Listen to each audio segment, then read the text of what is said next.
Welcome to Innovative Practices in Education through Information Adoption. To understand innovation, let us identify what innovation is, and what is innovative practice in education through information technology. From Wikipedia, the free online encyclopedia, innovation is the creation of better or more effective products, processes, technologies, or ideas that are accepted by markets, governments, and society. An innovation can be big or small, brand new, or just a bit different, it doesn't matter. An innovation can be clearly complex, or seemingly simple. Innovations are often thought of in terms of technical achievement, but can also be of design. Let's identify some examples of educational ICT innovation and their impact on practices. From our group blogs, we have come up online discussion forums, virtual classroom, online video playback for lectures, use of pad during lessons, intelligent whiteboard, Wi-Fi service for e-school bag for PC tablets, online albums and blogs, as well as virtual storage space for saving files and Google Docs for file sharing. These all can facilitate teaching and learning to promote student engagement and interaction for enhancing learning outcomes. Then how to sustain innovation? Other than the 10 practical steps for successful innovation and reasons of failing suggested by Joyce Wyckoff, there are comments from our group blogs about sustainable innovation. 3+ mentioned that culture is the most important part in keeping innovation alive, although it functions slowly in organization, but it plays a co-role. Whereas Superstar discussed about one of the most significant innovative barriers is standardized assessment tests. Many parents are examination result oriented to their children. They determine their children's success based on the tests, quizzes, and exam grading. As a result of this, teachers tend to put less emphasis on creativity and innovations in students' learning. And students are only needed to follow instructions to get good marks, therefore, no motivation for any innovative practices. To look at the role of teacher in innovative practices. Here are 13 pedagogical roles played by the teachers in innovations, in addition to 5 typologies.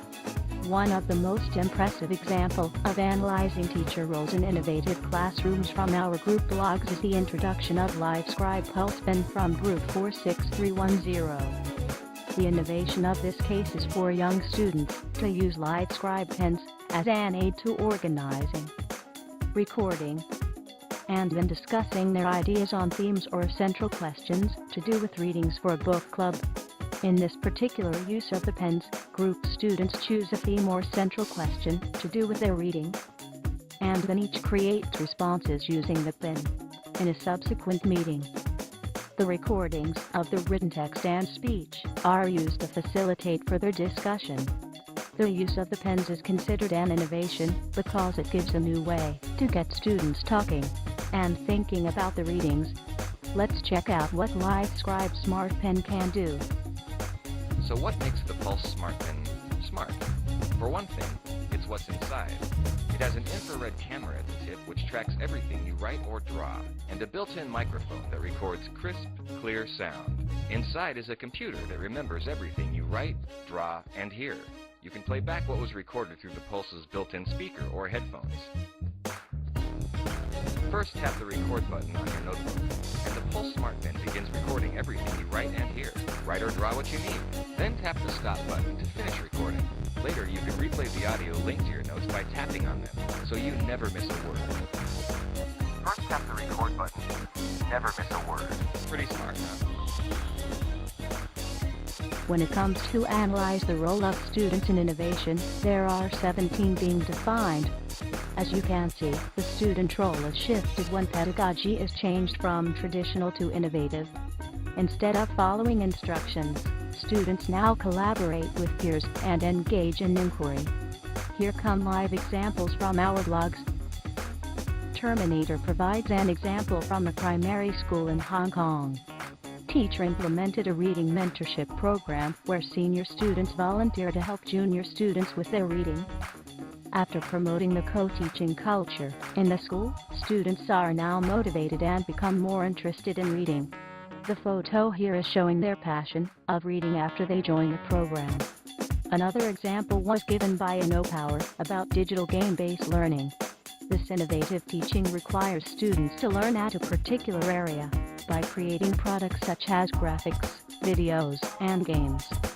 During the learning process, students learn to collaborate with others, understand the complex system through experimentation, enhance self-learning, and promote peer tutoring. These are the essential factors for sustainability, as students are no longer the passive knowledge receivers, but the active learners, to acquire knowledge, and being an innovative developer, to develop something new. So, what is innovative learning to you? Are you an innovative teacher? What can you do to sustain innovative practices at your school? This is the end of my presentation. I hope you enjoy it and have a brief idea of what innovative is, how to sustain innovative, and what are the roles for both students and teachers in innovative practices. Hope everyone can keep up their innovative thoughts and continue to support innovative learning.